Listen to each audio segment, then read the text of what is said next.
Good morning. It's 68 degrees Fahrenheit and sunny. Traffic is a bit heavy today, so I'd suggest leaving 10 minutes early for your 9 a.m. meeting. Regarding your support ticket, I definitely hear your frustration with that billing error. I've submitted and confirmed a request for a full refund on your behalf. You should see those funds back in your account within 3 business days. കോഴിക്കോടിന്റെ പഴയ ഒരു colony പ്രദേശത്ത് ചെറിയ ഒരു വീടിന്റെ വരാന്തയിൽ എല്ലാ ദിവസവും ഒരാളിരിക്കുമായിരുന്നു. രഘു. വയസ്സേറെ ആയിട്ടില്ലെങ്കിലും കണ്ണുകളിൽ ഒരു പഴയ ദുഃഖമുണ്ടായിരുന്നു. അവൻ കൂടുതലും മഴയെ നോക്കിയിരിക്കും. ആ വീടിന്റെ മുൻവശത്തു നിന്നുള്ള വഴിയിലൂടെ വർഷങ്ങൾക്ക് മുൻപ് ഓരോ വൈകുന്നേരവും ഒരു പെൺകുട്ടി നടന്നു പോകുമായിരുന്നു. മീനാക്ഷി. അവൾ സ്കൂളിൽ അധ്യാപികയായിരുന്നു. രഘുവിന്റെ ജീവിതത്തിലെ ഏറ്റവും മനോഹരമായ കാലം അവളോടൊപ്പം ആ വഴിയിലൂടെയായിരുന്നു. ആ കഥ തുടങ്ങിയത് ഒരു മഴക്കാലത്തിലാണ്. ഒരു ദിവസം ശക്തമായ മഴ പെയ്യുമ്പോൾ മീനാക്ഷി കുട മറന്ന് സ്കൂളിൽ നിന്ന് മടങ്ങുകയായിരുന്നു. രഘു തന്റെ കുട അവൾക്ക് നീട്ടി. നിങ്ങൾക്കില്ലേ? അവൾ ചോദിച്ചു. എനിക്ക് വീട്ടിലേക്കുള്ള ദൂരം കുറവാണ്.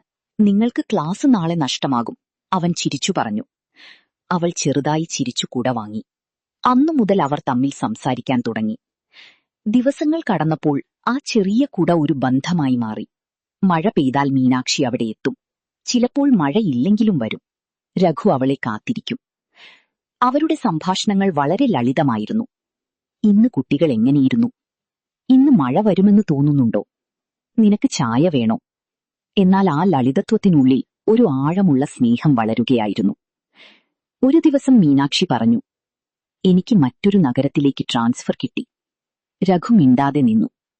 പോകണം, അവൻ പറഞ്ഞു. നിനക്ക് വിഷമമില്ലേ? അവൾ ചോദിച്ചു. അവൻ ചിരിച്ചു. മഴയെ തടയാൻ പറ്റുമോ? അതുപോലെ നിന്നെയും. അവൾ പോയി. മഴക്കാലം തുടർന്നു. പക്ഷേ രഘുവിന് എല്ലാം ശൂന്യമായി തോന്നി. അവൻ ഇപ്പോഴും ഓരോ മഴയിലും വരാന്തയിലിരിക്കും.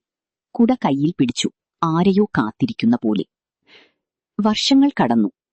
ഒരു ദിവസം വീണ്ടും കനത്ത മഴ പെയ്യുന്ന വൈകുന്നേരം ഒരു കാർ കോളനിയുടെ മുന്നിൽ നിർത്തി.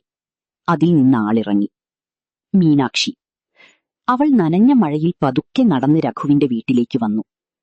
വാതിൽ തുറന്നപ്പോൾ അവൾ പറഞ്ഞു, ഇന്നും മഴ കണ്ടാൽ നീ ഇവിടെ തന്നെയാണോ? രഘു അവളെ നോക്കി.